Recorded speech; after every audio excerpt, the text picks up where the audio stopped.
To get down to business, you're listening to the show all about small business, jobs, and entrepreneurship. That's right. You're listening to Get Down to Business, and my name is Shalom Klein. I am your host. You can always download podcasts from Get Down to Business on my website at shalomklein.com. While you are there, don't forget to follow me on Twitter at Shalom Klein. So as I mentioned before we went to break, I'm thrilled to be joined by Michael Schultz, my good friend, who is giving his friend, without any relation, Howard Schultz of Starbucks, a little bit of a run for his money. Michael, welcome to the program. Tell us how you are revolutionizing the world of coffee. Hi, Shalom. How are you? Fantastic. It's great to have you. It's my pleasure. Thanks for having me. Absolutely. Yeah, Howard Schultz is probably listening and shaking in his boots, but we have a lot of ways that we're revolutionizing the world of coffee and tea, and happy to go through it with you. Well, let's talk about you for a moment, because I believe behind every successful business and behind every successful enterprise is a successful entrepreneur with a story. So we only have a few minutes, but I want to make sure our listeners can understand where you're coming from. I know you have been involved in the world of I guess, food for quite a while, but now you're sort of switching gears and getting into the world of coffee and tea. So let's talk about the story of Michael Schultz. Yeah, I've been in the world of food and beverage for a long time, and started at the age of 12 years old washing dishes, and really worked my way through big corporate entities, moving into executive positions and working with companies like Wolfgang Puck and Ruth's Chris. And I always had an urge to do more, and really, what happened was when I became a father, everything changed, and I remember wanting to create companies with a different kind of culture and provide entrepreneurial spirit and environments that really valued team members and doing things a little bit different. And I remember walking in when my wife was about to give birth, and I wasn't able to make it to her last ultrasound, and she knew I had meetings that day. And when she walked out, I was there. And she said, "Why are you here?" And I let her know that tomorrow I was going to be quitting my job, that I needed to do more, and really wanted to leave a legacy for our children, where people came up to them and said, "Your daddy did something different," or created opportunities for me in my life, and that started my entrepreneurial venture. Well, and you're certainly living and breathing that because of your community involvement, as well as you said, your business ventures.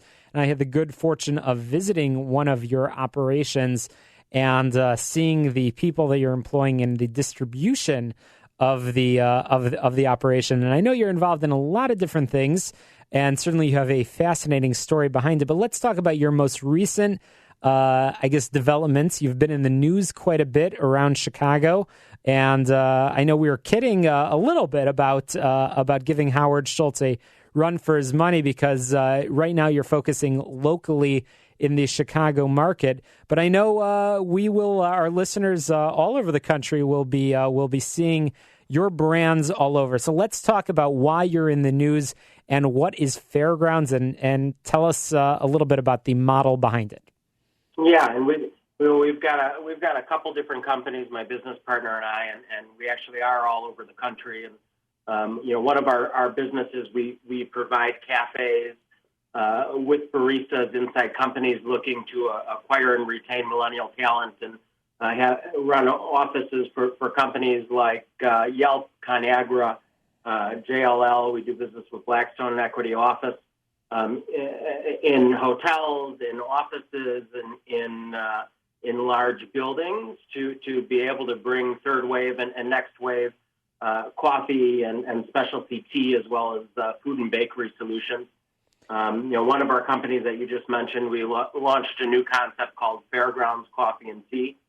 We just opened last week in the Bucktown area of Chicago.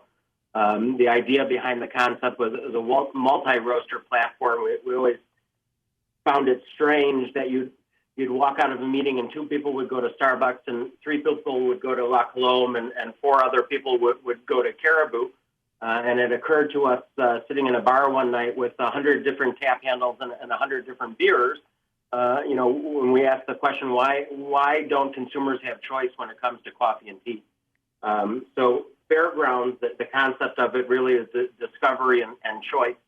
And you walk in and you see 8 or 10 or 12 tap handles with different kombucha and sparkling organic teas on tap and cold brews from around the country. And you can pick from 8 different roasters throughout the country for pour-over coffees and specialty teas and elixirs, which are our specialty kind of cocktails without alcohol.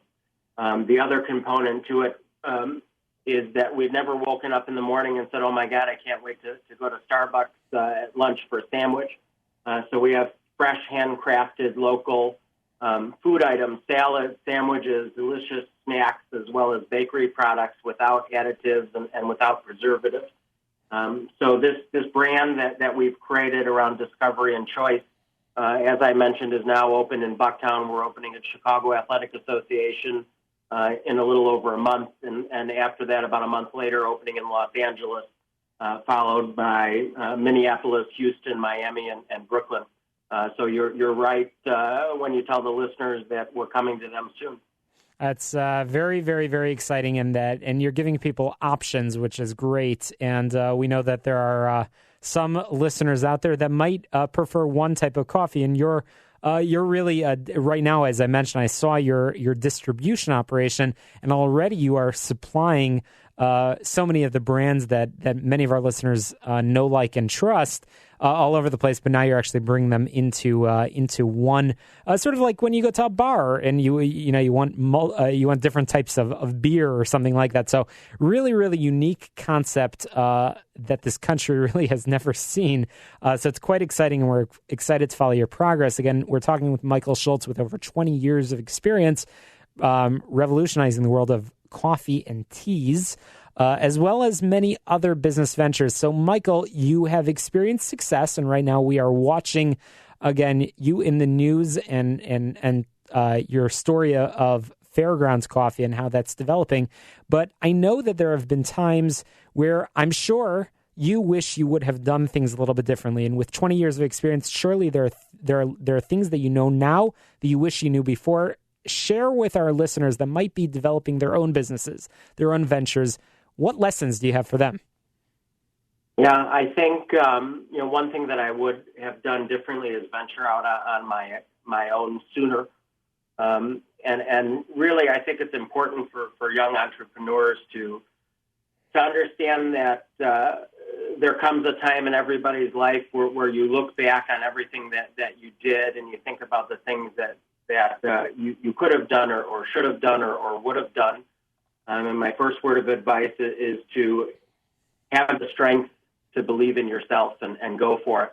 Mine really in going out on my own, the ideas behind it and the ideas of behind our brand and the culture of it is really about others. It's about, understanding that if we're truly successful as a company, we should be able to impact not only our team members, but our communities for the better. It's truly all of these companies that we create is about opportunity and doing the right thing. And I think if people go into business and the driving force is money, it's kind of like happiness. If you truly want to be happy, you need to focus on making others happy. And the same thing about business. If you're doing the right things for the right reason and you want to be successful, you just have to focus on making other people successful. So we practice servant leadership, and we do things a little bit backwards as an executive team where, we really understand that we're there to support our team members, and it's ingrained in our culture and giving back to the community as well. The first thing that we did when we opened Fairgrounds is donate 20% to the local CPS school around the corner, because we wanted our team members to feel how great it is to be able to give back. You have a amazing message and a fantastic lesson for other entrepreneurs. Michael Schultz, we are running out of time, but it's truly a pleasure to have you on the program, and certainly we'll be following your progress.